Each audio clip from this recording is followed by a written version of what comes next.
Yeah, so places of calm.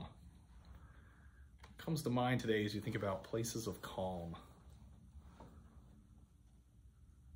I love riding on a boat on the lake.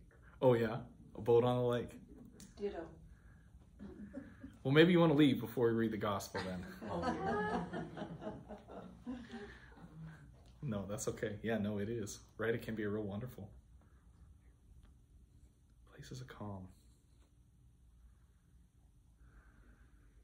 My place of calm is, it's been tough to accept the answer, but I finally got the answer. I told God that I wanted to know why He gave me no to some things that I prayed for that most people in life have, and why I couldn't have it. And I finally got the answer, and the answer is a very truthful one. I believe when you're born, God knows your whole life. He knows what's going to happen throughout your whole life. And God knew the sin that I would do with hospice when I was older. So the reason for no was He was disciplining me for my sin, because He knew that's what I would do. It's a hard reality, but at least I have the truth. And I'm very thankful that God finally shared why it was a no. Because I would always say, how come this person can have what I want? And this person can have what I want. Yeah. And I can't have it. So at least I know now why it's a no. And it's a hard reality, but I believe in God in the Old Testament, that God disciplines. I don't believe that, we have a happy, loving God, and that's true. God is happy and loving and giving, but He also disciplines us when we do wrong. So I believe in the God of the Old Testament as well. Well, and so then the other thing I heard in there for you too is this is a place of intellectual calm or peace, yes. Right? Like of things being in the right order, that there's a kind of purpose too. So yes, definitely. Yeah, that's good. That's good to think about that. Like an abstract place in some ways, or yes. Yeah. Great. Places of calm. Tim, what do you think? My condo faces the west, so I enjoy watching the sunset. Oh, yeah. Oh, that's a good one too, right? Carol's too.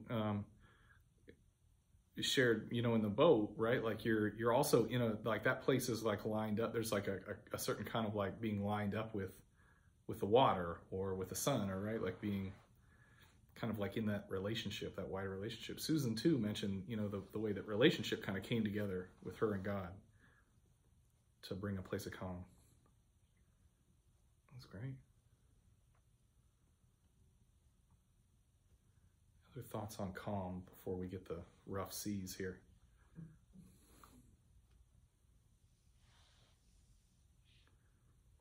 All right, so we have maybe somebody who's got a better memory than me. I feel like we come up against one of these every summer, it seems like almost. Or at least I remember last year having one of these texts in which Jesus either calms the storms or walks on the water. So it seems like we get one every year, and I can't remember exactly, and I didn't think to look before today. But here we are again. We get another spot where we get to see Jesus on the water, and so just pay attention to what questions come up for you, or what you notice in this kind of little small scene that we know so well. But it's Mark 4, 35 to 41. If you want to have it in front of you to see it. But it's a quick one. But one where a lot happens, it seems like. Mark 4, 35 to 41.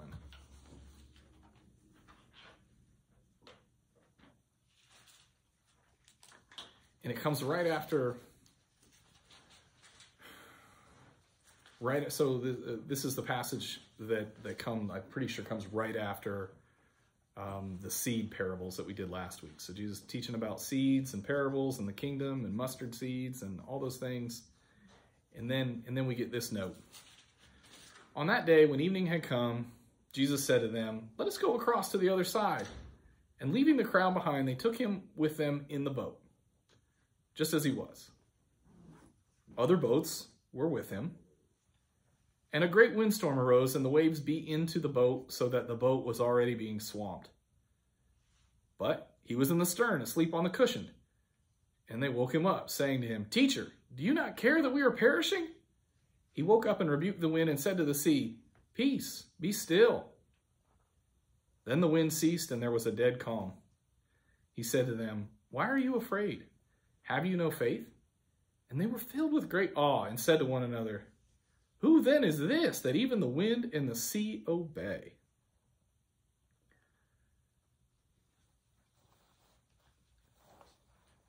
What catches your attention, or what questions come up for you as you hear this one? This little scene.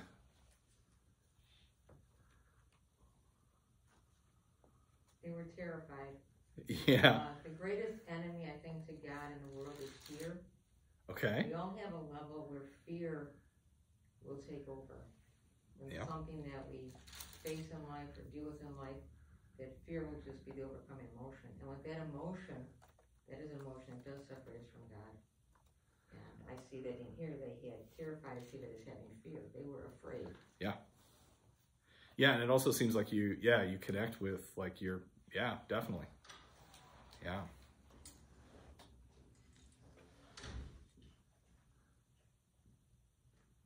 Yeah, the fear is a big part of this one. Or Jesus' lack of fear.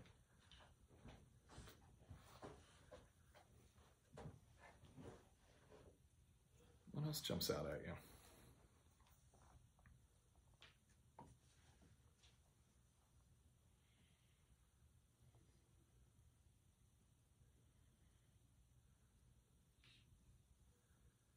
So last time around we hear about seeds, right? But really Jesus is telling them that there's a kingdom that's coming, right? It's already here, it's in our midst, it's coming, it's growing.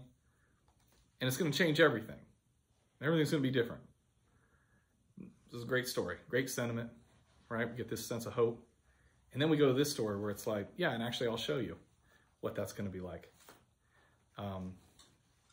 Like Susan said, they're scared. It's terrifying. The commentator calls it the boat ride from hell. So it's like a little chance for them to test out this new thing that they've learned, or see this new thing they've learned in action.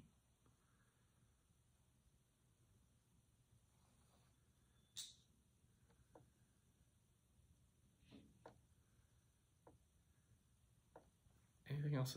Things that jump out at you, or questions that come up for you? Jesus is not so nice to them. Jesus gives them a little bit of that discipline that Susan was talking about earlier.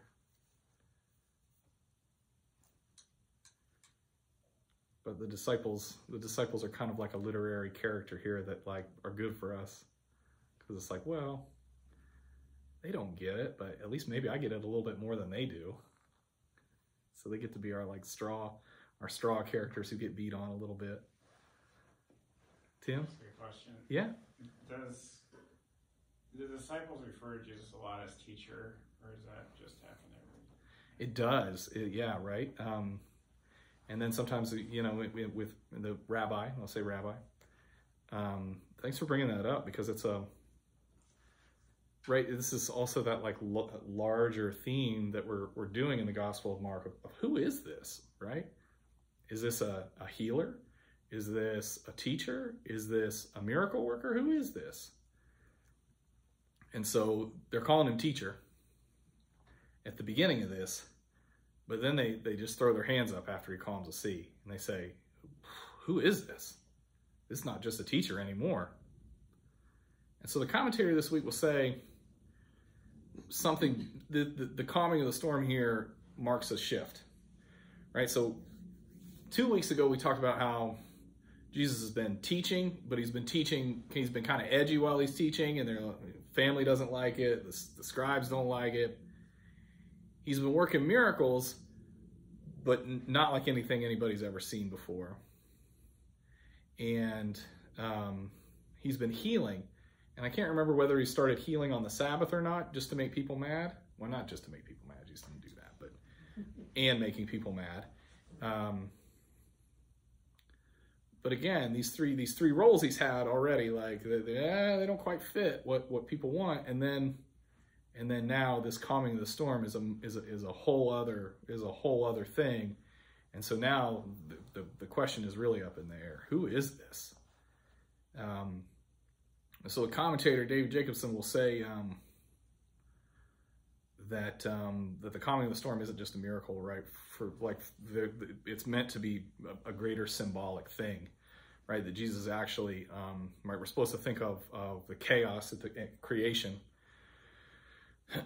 It's supposed to recall that, right? This kind of cosmic disturbance, and not just that nature is sinful and Jesus has got to come and tame that, but this hints at a larger kind of chaos and a larger kind of disturbance in the cosmos, right? And so Jesus has now stepped into that and said, yeah, I'm not just a teacher. I'm not just a healer. I'm not just a miracle worker.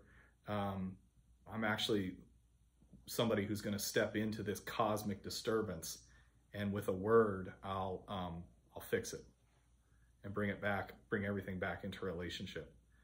They point out that the words that get translated as peace and be still are words that will be used in a demon exorcism. In places where Jesus will make demons go away, other places, it's the same language that he uses here. So in some ways, that also hints at this kind of like Jesus stepping into this cosmic battle now in this situation. And so that really, like, that's why the disciples are so confused at the end as to who this is. Because it's not anything they've ever seen before, but it's Jesus is also showing them a lot more of his messianic hand, if you will.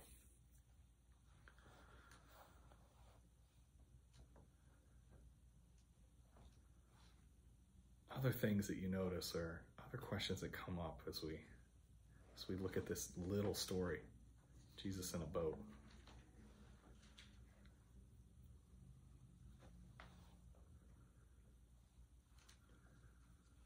Well, I've often wondered how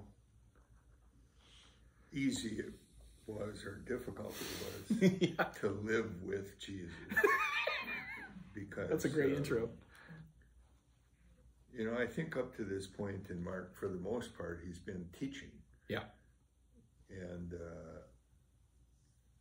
in the first chapter, they were astounded at his teaching, and then he continued to explain things.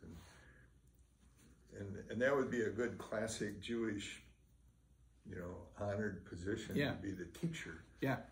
And then all of a sudden this incident happens, and it's like, I wonder, who is he? Yeah. And I also wonder up to this point, right? Like, it's all been pretty safe up to, I wonder if it's been safe up to this point. Yeah. Maybe uncomfortable, but safe. And so now at this point with the storm, is it becoming more clear to the people following Jesus that there's a level of danger here that maybe they haven't seen yet?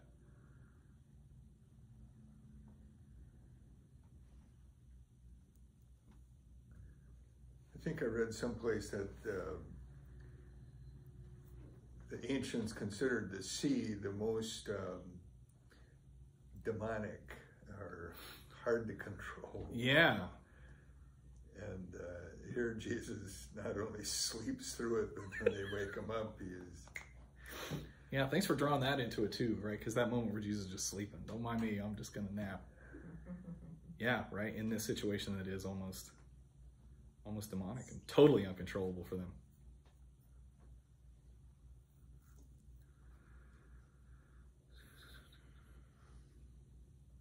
Yeah, so the commentators also say, hey, what can I do for you? Speaking of the sea, Carl, do you have the nozzles? Yeah, excuse me. Not a problem. Not a problem.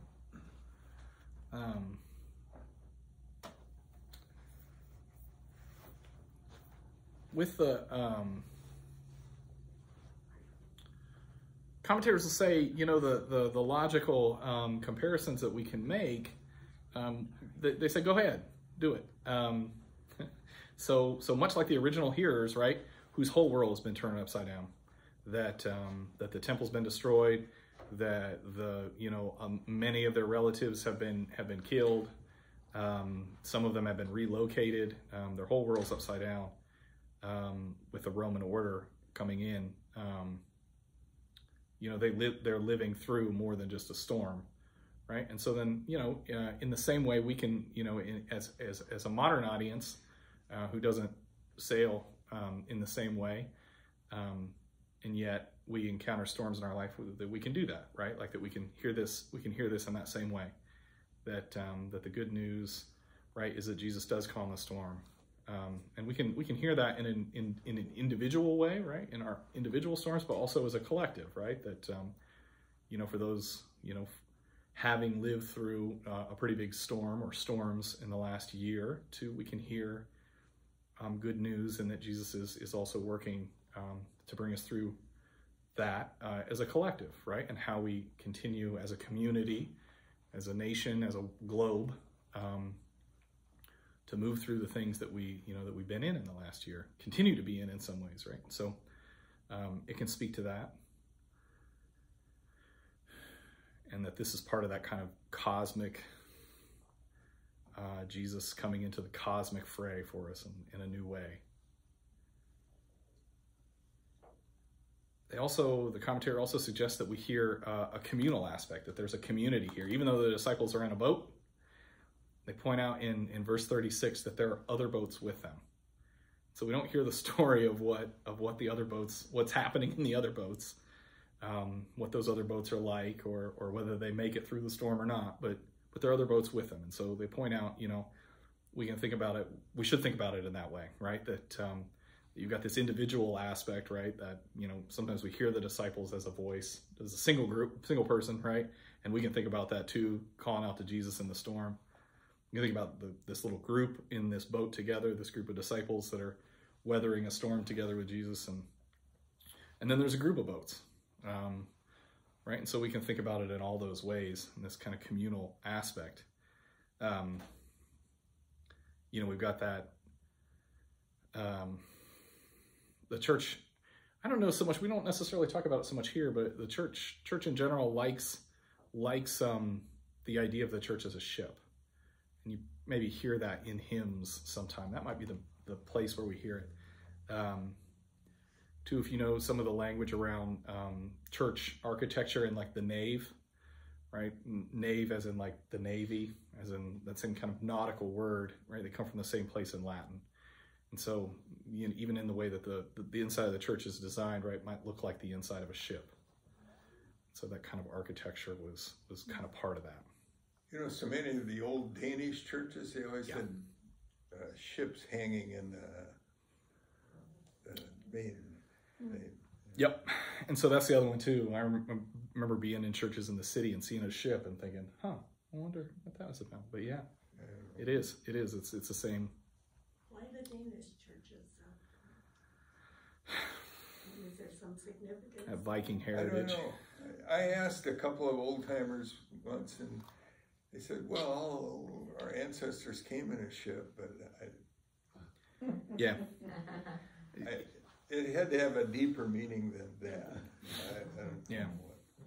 It, I think it was just that this, that's what I've heard too, and also this idea that the church is kind of like a ship, that Jesus helps kind of navigate through the storms of life. Yeah.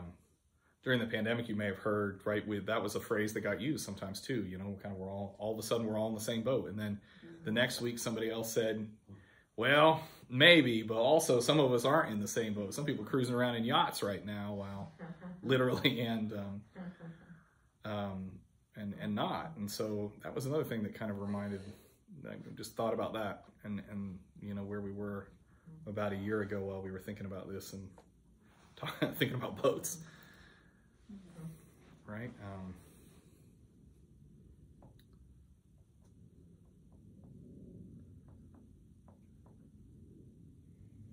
As we kind of go, to hint at Sunday a little bit, I think when we talk about last year too, I think the question that I was thinking about last year was what was getting you through last year? That was a question I think I invited. What's getting you through, right? Because the action happens pretty quick in this text, but was probably pretty long and excruciating, even if it was just 30 seconds before they got Jesus awake. And so the disciples had to really use some kind of resources to help them survive in the storm. I mean, I'm remembering being in a storm too, and Christy telling me she's about to pass out because she's so stressed, and the boat was, it was just pitching. And we were on this boat with a bunch of kids from Finland in the North Sea, and they were all puking, and it was just it was long. It is scary. Yeah, and it was, so anyway, so that question kind of is there too. What gets you through in those really stressful moments? And so, let me see what I was thinking here. Oh yeah. So along the same lines of that, the language, right, of the nave being kind of this nautical term, in our language, right, as Western European peoples, the word nave also has, right, even in English, nave and navel, right, are similar. But then also in the old language, that one of the old languages that we spoke, it's also connected. The German word for nave, navel, also the end of a little piece on the scroll, that little knob on one of those, same word. And so then all those things come together in a kind of almost confusing way. But so, right, your belly button, your navel is the place where you're connected to other people. Also, church is the place where you connect to other people. And then also, so then the scroll part of it, that word was also about being active, being alive, and being busy, but also learning and knowing things too. So that it kind of embodies all that, what does it mean to be alive? Being and doing and learning, right? And so all that gets kind of pushed into this story today, just in this one thing where they're in a boat, right? And then, as a faith community, we've added so many other things, like the ship metaphor, right? But then but then in church, this is all the things we do. We're connected to people. We're trying to weather storms together. We're trying to learn things, and we're being connected. And it's all right there, just in the language that our ancestors have been using since they literally were living in caves. And so, how do we, so then in that same way, right, one of the things we've learned, and one of the things that people have lifted up to me, Ellie and others, right, have said that when really difficult things happen, and we know this, social support is a really big deal, right? You who are you going to call? Something happens, and I'm going to call somebody, even if it is God, right? And that we have that relationship, and relationship is such an important part of our faith life, not just learning, but but being in relationship. So social support, right, is just one way that we can hear in this story, right? Those boats that were out there, and Jesus being in the boat, right? That we've got this reminder that when storms come up, our social support, our community of faith, our family, our peoples, the people whoever our supports are, right? Those are the people that, that's the place we can go to help us make sense out of all this. And that, and this year really has kind of brought that home to us in a lot of ways. I think God is trying to change us. Yeah. I think back in the 1950s when I was a kid, neighborhood was so different than it is now. Yeah. And now it's like, you're lucky your neighbor knows your name. Mm-hmm. 1950s, I can remember coming home from school, and my mom and the neighbor ladies would be sitting on the porch, talking, having coffee, waiting for us to come home for lunch, Yep. And it was just, somebody would die. I mean, my father died when I was young, and the neighbors actually made the buffet. Yep. Each house came up with some food item, and then while the service was going on, my mom opened the house, and they came in and they set it all up, and after the funeral, I came home and all the food was laid all out, and they cleaned out the refrigerator of all the medicine and stuff, and boy, today, forget it. You're lucky if they know you're dead. We had a lady about a block and a half from me before COVID. I kid you not now. She had a dog. She lived in the house alone. She had neighbors on both sides of her. She died in the house and was dead in that house for about 2 months. Wow. And nobody said the dog wasn't let out. Yep. And then after she died, and they're not looking at the lights or nothing. Yep. And then the police came in and they opened the windows, and you should have heard her neighbors on both sides of the house complaining on the smell. Yep. Not saying, "Oh, am I sorry I didn't notice." There's no complaint about. Now that's society today. Has COVID changed that? I don't think so.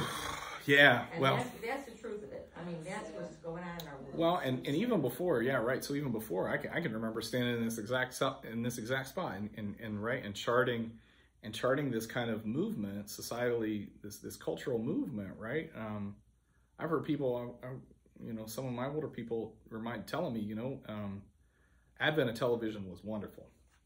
But it changed a lot of things. It changed the way houses were built, and so people had back porches, people didn't have front porches, and everything from there, everything went from there, and so it, so we definitely can chart that, right? And again, here we are on this day, after the pandemic, being able to say, social support is huge, and those parts of our community are huge over here in this little bubble in the world. We love Mount Prospect for the places of connection that we can find, and yet it is still different here. Susan, you mentioned fear at the beginning, right? And man, what a part that's played in keeping us apart from each other, and being afraid to introduce ourselves to each other, and yet we've got those moments in our life when we have, right? You're sitting here isn't a perfect example of that now in the space of being, of all of us being vulnerable and brave enough to come together again, and whether it be on the computer or in person, and make community. So,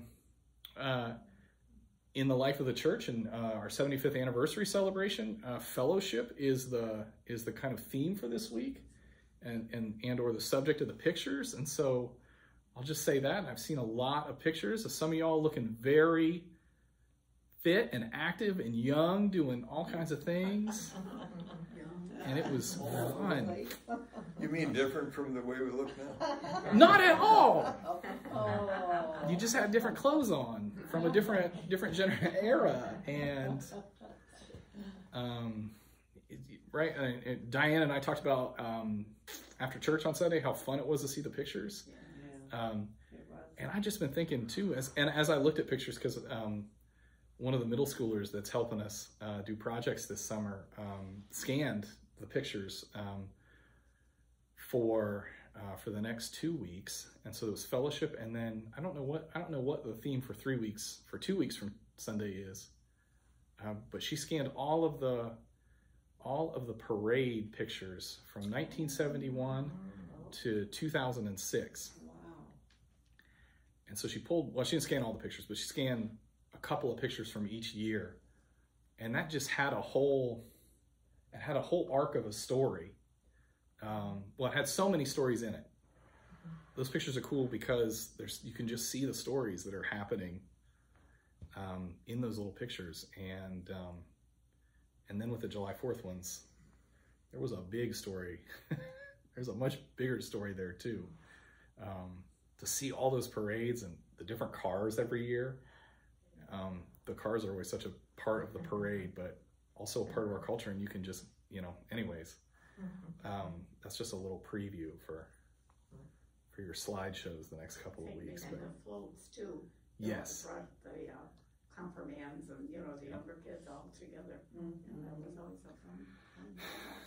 It was. I think it was. I'll have to think about what. No, it was an older one. It would have been one of the ones in the 70s. But they, Claire came over and was like, "Look at what they did." And so the centerpiece was, and I'm sure you may remember this one, but it was a Bible It was like a large scale Bible, and they had hand lettered both pages. And it almost, well, it obviously wasn't an exact, they didn't do the whole page to scale, but it was enough for both of us to be like, wow. For people who don't use handwriting a whole lot, Claire especially in middle school, and me now, I can't, hand letter both those pages, 2 columns on both page, on a huge Bible that was in the middle of this float. So there's something in that, and seeing those pictures, and just feeling that kind of web of connection and social support. That was a bit of good news for me this week and last week, and it'll be just curious to see how it comes in, that mixes with this story and what Christy preaches on Sunday, what we continue to reflect on.